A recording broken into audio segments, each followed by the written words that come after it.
Owl House is one of my favorite shows, or might be my favorite show of all time. But weirdly enough, I don't really talk about it, so I'm gonna be, changing that by scaling my favorite character in all of fiction, Noceda, the main protagonist of Owl House. I don't know why, but there's something interesting about her and her journey from a powerless and weird type of child to basically a magical witch compared to some of the other witches in the Boiling Isles, and what happens later on. But yeah. So if you guys want to see me make more content on like cartoons and anime, yada yada yada, then be sure to like the video and subscribe for more content on the channel. Let's try to hit a goal of getting to 20k. I upload whenever I can, and I make an attempt at making a consistency. But yeah, without that, let's get into the video. And also, by the time this video releases, it's been like my 18th birthday. I want to say thank y'all so much for supporting this channel. Y'all don't know how much this means to me because, to those that stuck with me for years, we had the old channel that hit like around 100k subscribers. But, due to copyright reasons, that one basically got taken down. But we're going to try to grind back on this one and just make some improvements here, you feel me? But yeah, without that, let's get into the video. Okay, so we have to go over like the various forms that Luce has over the series, since she starts off from a normal human, then transitions through glyph magic and also having her own palisman, and then her final form being her titan form. So let's go over the human state. Luce, despite being a human in the beginning of the show, is surprisingly decently strong, being around wall level to small building level. She's able to tank attacks from Warden Wrath, who can also smash the earth and also get back up really quickly after getting sent through a wall. Along with that, Luce can even tank a hardly owned spell of her fire glyph when exploding upon a creature that Bellows summons on her, which was calculated around small building level. I should note that there's like another end under a whole thread that is filled with Owl House calculations, that this is around actually city block to multi-city block level, but I think for more consistency and narrative that this is also fine. But hey, if you want to take that end, then you can also do that. She's pretty impressive at this point despite being human. As for her speed, she's at least around subsonic. Once again, you could say that she's higher since there's other calculations, or if you want to scale it to other main cast members, then well, they also have relativistic to FTO calcs of speed, which I'll show later. But basically, as a subsonic, as even in a scene like before Hexite students get their palisman, she's within like an instant goes from her night clothes to her full clothes and out of the door, which well was calculated funnily enough. She also can be higher, with various arguments, as I already said, that you can make, but I think this is, once again, the most consistent to go. So at the very least, yeah, there's like a base, there's, a decent thing to conclude, base human Luce at. But without that, let's get to her, how she is with the glyphs in her palisman. Okay, so now we're at the part about the glyph magic. Now, to basically give more depth about how Owl House work, I also suggest you guys can use the Owl House wiki, since the Owl House wiki is actually pretty up to date with the show, along with even taking notes and stuff. I've also tried to find the Owl House novel, but I can't, so I won't really try too much of using it. But basically, glyph magic is a form of magic originating from the Titans. In short, of the Titans, they're basically, in a way, gods of the verse. They're even King's dad is literally, his corpse is literally the Boiling Isles itself. It's literally the land. But I'll get to them later. It can be used as a method to cast spells, opposed as casting the usual spell circles. This is what Luz uses around season 1 and discovers later on in the show when she makes more combinations with them and gets exponentially stronger and more combat intelligent when using them. The basic ranges between them are fire, plant, ice, and light, but there's also later on show with the combinations where that shows her being able to prevent big falls with manipulating gravity, turn invisible, manipulate smoke, and much more. So yeah, she's pretty resourceful with the environment and what she can use. But let's show y'all how strong they are. They can be between the city block ranges or even to town level, or even likely higher, since once again you could even go off that one document.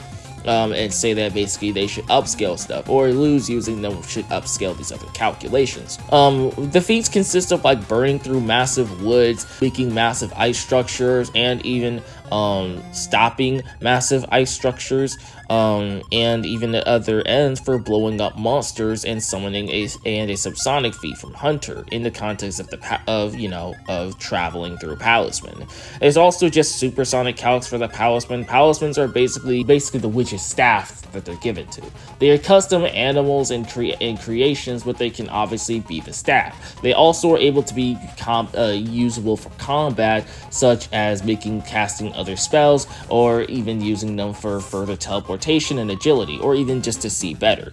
So yeah, Palisman speed is calculated around supersonic for versus battle wiki. So yeah, that's pretty decent for like flight speed / in technically the context of Owl House's way, travel speed. I'll show like the hexes for what they have later on, but that's gonna be about it for that. So yeah, let's just move on to Titan moves. Alright, so now this is like the strongest state that, well, she has. Titan loses when in the season finale she fuses with King's father, a full-on grown Titan, and becomes a Titan-human type of hybrid, in which uses this temporary form to defeat and kill Bellows. So let's go over the feats that she has, or just upscales. The Titans, to just tell y'all what they are a near extinct colossal species hailing from the ancient past of the demon realm. King, one of the protagonists as well, friends, and yeah, is just the last known living Titan. Their magic is considered the strongest, and even the Collector stated how a fully grown Titan is stronger than everyone, and even him, along with statements of how the Titans can negate the Archivist's abilities, which are obviously the Collector's race. This was the reason that the Collectors basically decided the Collectors or the Archivists decided to wipe the Titans out. Is that, well, that the Titans were the biggest threats to them. Titan blood is the most powerful source of magic on the Isles. But anyways, now to keep something in mind is that King's father is on his last legs and was dying, so Lewis's inverse should only really be in the top 3, along with even her scaling to the upcoming feats that I'm about to give. But I think it's still fair to give her some scaling since, well, she still has such high narrative, and well, she still has the powers and inherited strength and stats from, well, basically almost the strongest in the entire Owl House verse. So yeah, I think it should still like a highball still give her this type of stuff. Anyways, so since we're just going to be scaling her off the Collector at least to some extent, starting with the Collector at least is the strongest character in the cast of alive characters, committing feats that far exceed everyone. Anyways, the first feat it has is moving the moon within an instant, which was calculated around large planetary along with relativistic speeds and even Class Z lifting strength. Along with that, creating a pocket dimension that has layers of starry skies and appear to be bigger. Along with having more of this description of the Collector's room, the new puppets fall on her. Drag those back to the collection room, will ya? Bye! King and the Collector fly through a shining doorway into a galaxy-sized bedroom. 2 beds sit on a small planet. We've been playing pretend forever, King. you can use the common feats to argue this around like multi-solar system level, and a highball around galaxy level, taking the starry thing into like the full extent. As for other feats, it like blitzes Lilith, who can obviously fight on par with Ida, and Ida is able to even react to light, which has calcs between relativistic to FTL, depending on what you want to use. And even in its first appearance, it just straight up kills Bellows. So yeah, it's pretty obvious that the Collector is outside of the final form of Bellows and Luz, or just helps them anyways. Just mostly one-shots and just speed blitzes the verse to a lot of extent.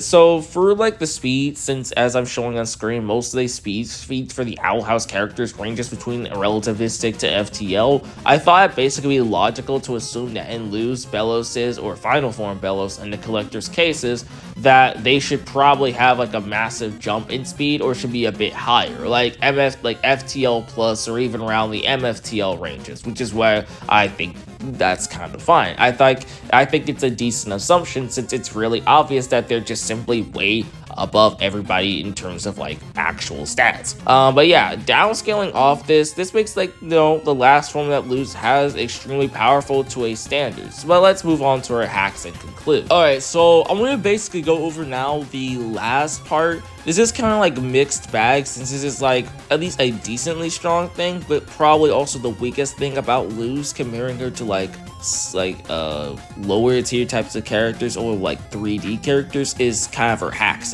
They're still decent, but like when you basically are trying to put her up against characters that can have Dura negation feats or soul manipulation feats, or just feats that, you know, can obviously Dura neg, or doesn't really matter if your durability and stuff, or just erasures, then she doesn't really do that well. But hey, let's give her the benefit of the doubt. So as for like basics abilities via the glyphs, she would have like obviously fire manip, ice manip, light manip, plant manip. You guys see it on here, even written on here by Luz when she's teaching like how to use glyphs to Ida and Lilith. So it's pretty obvious that these are some of the basic ones. And as shown in season 2, which I've been using for a clip for, you know, background showing, then it's obvious that she would have also smoke manipulation along with other things that are well showing within it.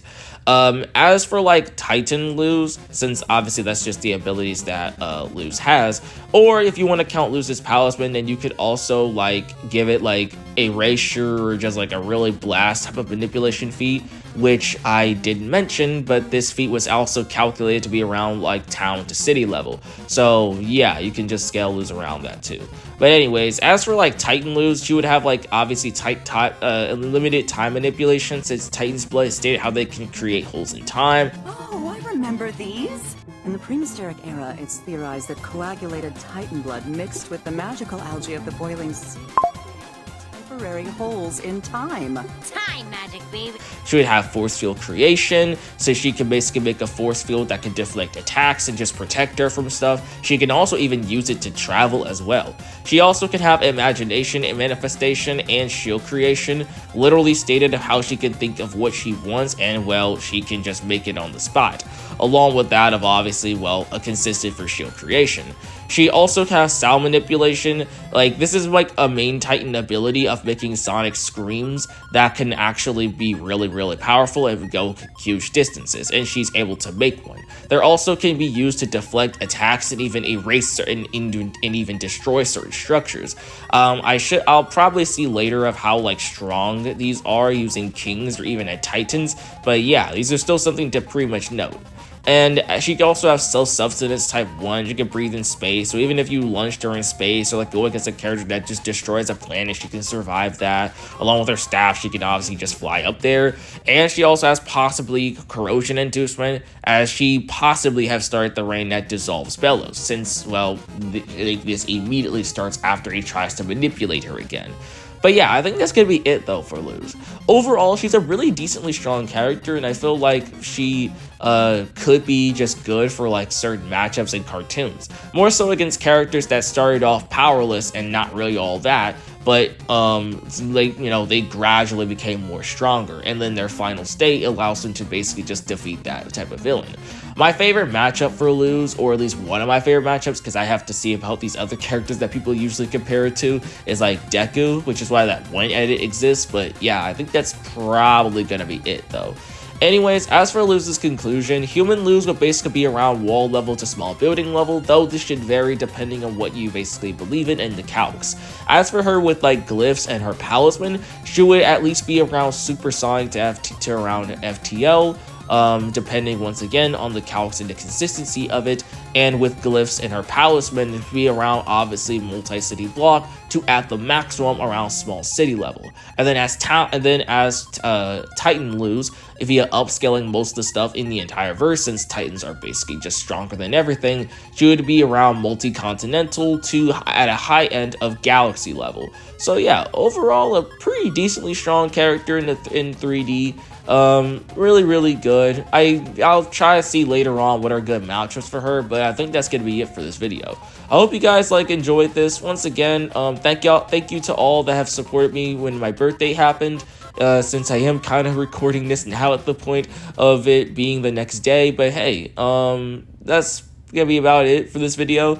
because I have things to do. But yeah, if you like this video and you want content like this, be sure to like the video and obviously subscribe for more content and all that. And yeah, without that, this has been Unknown, scaling Owl House. May God bless y'all, keep y'all, peace.